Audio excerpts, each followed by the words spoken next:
ஏழைகளின் ஊட்டி அப்படின்னு எல்லாராலையும் செல்லமா அழைக்கப்படும் ஏற்காடு பத்தி தான் நாம் இந்த வீடியோல பார்க்க போறோம். ஒரு வீக்கெண்ட் வெக்கேஷன் நீங்க பிளான் பண்ணிட்டு இருந்தீங்கன்னா அதுக்கு ஏற்காடு ரொம்பவே பர்ஃபெக்டா இருக்குங்க. உங்கள்கிட்ட 2 நாள் இருந்தா போதும், நீங்க ஏற்காடை அழகா சுத்தி பார்த்துடலாம். எங்களோட சேர்ந்து ஏற்காடை நீங்களும் சுத்தி பார்க்க ரெடியா இருக்கீங்களா? வாங்க, டைம் வேஸ்ட் பண்ணாம நம்ம வீடியோக்குள்ள போயிடலாம். நீங்க இது வரைக்கும் நம்ம சேனலை சப்ஸ்கிரைப் பண்ணலனா ப்ளீஸ் அந்த சப்ஸ்கிரைபும் பண்ணிருங்க. Welcome to the world of புகழின் இஸ் டேட். மாமே, சேலம்ல இருந்து வெறும் 35 கிலோமீட்டர் தூரத்துல தாங்க இந்த ஏற்காடு அமைஞ்சிருக்கு. மலைகளின் அரசன் அழைக்கப்படும் சேர்வராயன் மலைத்தொடர்கள்ல சுமார் 5326 அடி உயரத்துல இந்த ஏற்காடு இருக்குங்க. நீங்க தமிழ்நாட்டில் எங்க இருந்தாலும் சேலம்க்கு வந்துட்டீங்கன்னா அங்க இருந்து ஏற்காடுக்கு ரெகுலரா பஸ் இருக்குங்க. இல்லைனா பிரைவேட் கேப் அரேஞ்ச் பண்ணி கூட நீங்க வரலாம். நாங்க சென்னையில இருந்து கார்ல வந்தோங்க. உண்மைக்குமே இந்த டிராவல் கொஞ்சம் கூட எங்களுக்கு சலிப்பே ஆகல. காரணம், ஏற்காடு மலையோட அழகு அப்படி. நாம கார்ல இந்த மலைக்கு மேலே போற அனுபவமே செம்மையான எக்ஸ்பீரியன்ஸுங்க. நீங்களும் கார்ல இல்ல பைக்ல இந்த மலை ஏறினா அதுவே ஒரு சூப்பர் எக்ஸ்பீரியன்ஸா இருக்கும். நீங்க ஆல்ரெடி ஏற்காடு வந்திருந்தீங்கன்னா எதுல போனீங்க, அந்த எக்ஸ்பீரியன்ஸ் எப்படி இருந்துச்சுன்னு கமெண்ட்ல சொல்லுங்க. நாம ஃபர்ஸ்ட் பார்க்க போற இடம் ஏற்காடு லேக். ஏற்காடோட உண்மையான பேர் ஏரிக்காடுங்க. இதுதாங்க அந்த ஏரி. இந்த பேர் தான் பின்னால மருவி ஏற்காடுன்னு ஆயிருக்குங்க. ஏற்காடோட பிரைமரி டூரிஸ்ட் அட்ராக்ஷனே இந்த லேக்கு தாங்க. அதனாலேயே இங்க கூட்டமும் அதிகமாக இருக்கும். நாம போட்டிங்க்கு ரொம்ப நேரம் வெயிட் பண்ற மாதிரி தாங்க இருக்கும். ஆனா இந்த ஏரியோட அழகை நீங்க ரசிச்சு பார்த்துட்டே இருந்தீங்கன்னா நமக்கு டைம் போறதே தெரியாதுங்க. இங்க நமக்கு நிறைய டைப் போட்டிங் இருக்கு. Pedal boating, row boating, motor போட்டிங்னு நம்ம கன்வீனியன்ட்டுக்கு ஏத்தாப்புல நாம செலக்ட் பண்ணிக்கலாங்க. நாங்க மோட்டார் போட் எடுத்திருந்தோம். கூட்டம் அதிகமாக இருந்ததுனால நாங்கள் 1/2 hour மேலே வெயிட் பண்ணி தான் போட்டிங்க்கு போனோம். ஆனால் நாம் வெயிட் பண்ணதை ஜஸ்டிஃபை பண்ணுற அளவுக்கு இந்த போட்டிங் உண்மைக்குமே செம்மையான எக்ஸ்பீரியன்ஸுங்க. அதை நீங்களே பாருங்கள்.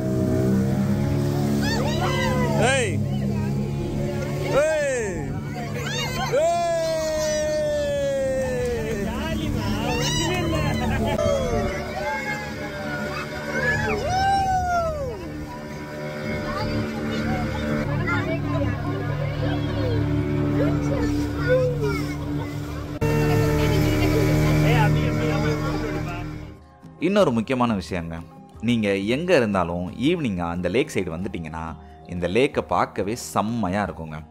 ஈவினிங் டைம் அப்படியே பனி இறங்கி அந்த லேக்கை கவர் பண்ணி அது ஒரு சூப்பர் எக்ஸ்பீரியன்ஸாக இருக்கும். கண்டிப்பாக ஈவினிங் டைம் லேக் சைடு இருக்க மாதிரி பார்த்துக்கோங்க. அடுத்து நம்ம பார்க்க போகிறது ஒரு இன்ட்ரெஸ்டிங்கான ஸ்பாட்டுங்க, Servarayan view point. View point தானே, அதில் என்னடா இன்ட்ரெஸ்டிங்னு கேட்குறீங்களா? வாங்க அதையும் பார்த்துடலாம். இந்த வியூ பாயிண்ட் தாங்க ஏற்காடோட பீக், 5326 அடி உயரம். இது மட்டும் இல்லைங்க, இங்கே சேர்வராயன் டெம்பிள் இருக்குங்க. முக்கியமான விஷயம், இது ஒரு குகை கோயில். இந்த கோயில் ரொம்பவே சின்னது தாங்க. ஆனால் இந்த கோயிலுக்குள்ளே போகிற எக்ஸ்பீரியன்ஸே ஒரு டிஃப்ரெண்ட்டான எக்ஸ்பீரியன்ஸாக இருக்குங்க. நாம் ஃபுல்லாக குனிஞ்சு தான் உள்ளே போய் சாமி பார்க்குற மாதிரி இருக்குங்க. இந்த வியூ பாயிண்ட்டுக்கு வரவங்க கோயிலுக்கு போகாமல் போயிடுறாங்க. நீங்கள் கண்டிப்பாக கோயிலுக்கு போயிட்டு வாங்க. இந்த இடத்துல 3 வியூ பாயிண்ட் இருக்குங்க. எல்லாமே செம்மையாக இருக்கும். இது போக இந்த இடத்துல நிறைய கேம்ஸ் இருக்குங்க. அப்புறம் ஸ்நாக்ஸ் கடையும் நிறையா இருக்குது. ஸோ நாம் டைம் ஸ்பெண்ட் பண்ண ஒரு பர்ஃபெக்டான ஸ்பாட்டாக இருக்குங்க இது. அடுத்து நாம் பார்க்க போகிற இடத்துக்கு நீங்கள் போனீங்கன்னா கிட்டத்தட்ட 1/2 day ஸ்பெண்ட் பண்ணலாங்க. வேறு எதுவும் இல்லைங்க, பொட்டானிக்கல் கார்டன். அதில் என்னடா இருக்குது 1/2 dayக்கு அப்படின்னு யோசிக்கிறீங்களா? கரெக்டு தான். ஆனால் அது மட்டும் நாம் பார்க்க போகிறது இல்லைங்க. இங்கே மொத்தம் 3 ஸ்பாட் இருக்குங்க. பொட்டானிக்கல் கார்டன், அங்கேருந்து பக்கத்துலேயே 3 வியூ பாயிண்ட்ஸ் இருக்குது. Ladies seat, gents seat, children seat, அப்புறம் ரோஸ் கார்டன். இது எல்லாமே பக்கத்தில் வாக்கபிள் டிஸ்டன்ஸில் தாங்க இருக்குது. நாங்கள் ஃபஸ்ட்டு பொட்டானிக்கல் கார்டனில் காரை பார்க் பண்ணிவிட்டு அங்கே தாங்க போனோம். இங்கே சின்ன பசங்க ஓடி ஆடி விளையாடுறதுக்கு ஏற்றாப்புல ஒரு பெரிய இடங்க. நம்ம பசங்களும் ரொம்ப நேரம் இங்கே ஜாலியாக விளையாண்டுட்டு இருந்தாங்க. இந்த இடத்துல சொல்கிற மாதிரி பெருசாக எதுவும் இல்லைனாலும் நாங்கள் ரொம்ப நேரம் டைம் ஸ்பெண்ட் பண்ணோம். இங்கேருந்து கிளம்புறதுக்கு எங்களுக்கு மனசே வரலங்க. அந்த அளவுக்கு ரிலாக்ஸிங்காக பீஸ்ஃபுல்லாக இருந்துச்சு இந்த கார்டன்.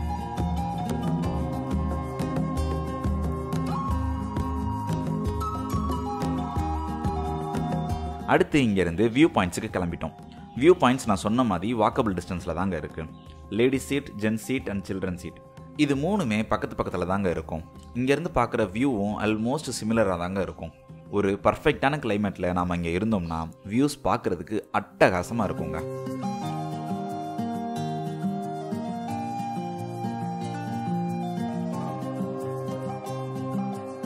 நெக்ஸ்ட் ஒரு டிஃப்ரெண்ட்டான பிளேஸை பற்றி பார்க்கலாங்க. பீக்கு பார்க். நீங்கள் ஒரு பெட் லவராக இருந்தீங்கன்னா இந்த பிளேஸ் உங்களுக்கு ஒரு அட்டகாசமான பிளேஸாக இருக்குங்க. இங்கே நார்மல் பேர்ட்ஸ்லேருந்து எக்ஸாட்டிக் பேர்ட்ஸ் வரைக்கும் எல்லாமே வச்சுருக்காங்க. அது மட்டும் இல்லைங்க, நாமளே இந்த பேர்ட்ஸுக்கெல்லாம் ஃபீட் பண்ணவும் முடியும். இங்கே உள்ளே வந்துட்டாலே இந்த பேர்ட்ஸ் போடுற சவுண்டை இல்லை அதை ஒரு மியூசிக்னே சொல்லலாம். அதை கேட்குறதே ஒரு அருமையான எக்ஸ்பீரியன்ஸாக இருந்துச்சுங்க. நான் கொஞ்சம் நேரம் அமைதியாக இருக்கேன், நீங்களும் அந்த மியூசிக்கை கேளுங்க.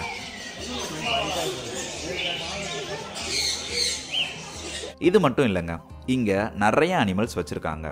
ஆடு, ஹார்ஸு, டாக்ஸு, ஆஸ்ட்ரிச்சுன்னு ஏகப்பட்ட அனிமல்ஸ் இருக்குங்க. இங்கே வந்தால் டைம் போகிறதே தெரியாது, அந்த அளவுக்கு அருமையாக இருக்கும். ஏற்காடு வந்தீங்கன்னா இந்த பிளேஸை மிஸ் பண்ணிடாதீங்க. அடுத்ததாக இதுக்கு பக்கத்துலேயே கிளாஸ் பிரிட்ஜோட ஒரு அட்வென்ச்சர் பார்க் இருக்குங்க, ஸ்கை பார்க். ஆனால் எனக்கு இது கொஞ்சம் காஸ்ட்லியாக ஃபீல் ஆச்சு. அதுவும் கிளாஸ் பிரிட்ஜ் ரொம்பவே சிறுசு தாங்க, அதனால் அவ்வளோ ஒர்த்தாக இருக்குமான்னு எனக்கு தெரியலை. நாங்கள் இதை ட்ரை பண்ணலைங்க. நீங்கள் glass bridge experience and adventure ஆக்டிவிட்டீஸ்லாம் பண்ணணும்னு நினச்சிங்கன்னா இந்த பிளேஸை ட்ரை பண்ணி பாருங்கள். இந்த sky park and peak park இருக்கிற ரோட்லேயே தாங்க பகோடா வியூ பாயிண்ட்டும் இருக்குது. நீங்கள் இந்த 2 பார்க்கில் ஏதாவது ஒன்று வந்தீங்கன்னா கண்டிப்பாக இந்த வியூ பாயிண்ட்டையும் ட்ரை பண்ணிடுங்க. இங்கேருந்து வியூ நமக்கு செம்மையாக இருக்குங்க. கிளைமேட் கிளியராக இருந்துச்சுன்னா நம்மளால் சேலம் சிட்டியவே பார்க்க முடியுங்க. அந்த அளவுக்கு இந்த வியூ பாயிண்ட் ஒர்த்தாக தாங்க இருக்கும். இங்கே வேறு எதுவும் பெருசாக ஆக்டிவிட்டீஸ்லாம் இல்லைங்க. அப்புறம் ஏற்காடுக்குனே பேர் போன ஒரு வாட்டர் ஃபால்ஸ் இருக்குங்க, அதுதான் கிளியூர் வாட்டர் ஃபால்ஸ். இது ஒரு சீசனல் பிளேஸுங்க, எல்லா டைமும் இங்கே தண்ணி வராது. அது மட்டும் இல்லைங்க, இது நாட் ஈஸிலி அக்சசபிள். கிட்டத்தட்ட நம்ம ஒரு 300 படி கிட்ட கீழே இறங்கி போகிற மாதிரி இருக்குங்க. நம்ம வாட்டர் ஃபால்ஸ் பார்த்துட்டு திரும்பவும் அதே 300 படி ஏறி மேலே வர மாதிரி இருக்குங்க. ஸோ இது எல்லாருக்குமே சூட் ஆகுமான்னு எனக்கு தெரியலை. நாங்கள் போன டைமில் பெருசாக தண்ணி இல்லைன்றதுனால நாங்கள் இந்த ஃபால்ஸை ஸ்கிப் பண்ணிட்டோங்க. இது போக ஏற்காடு லேக்கை சுற்றியே ஏகப்பட்ட பார்க்ஸ் இருக்குங்க. Anna park, echo park, lake view பார்க்குன்னு ஏகப்பட்ட பார்க் இருக்குங்க. சின்ன பசங்களுக்கு இந்த பார்க்கெல்லாம் பர்ஃபெக்டாக இருக்குங்க.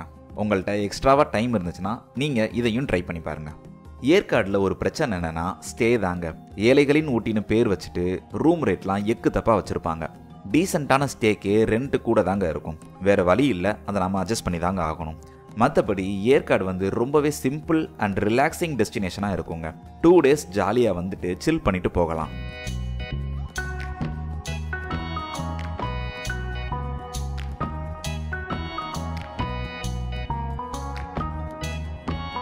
வீடியோ பிடிச்சிருந்தா லைக் போட்டு சப்ஸ்கிரைப் பண்ணுங்க.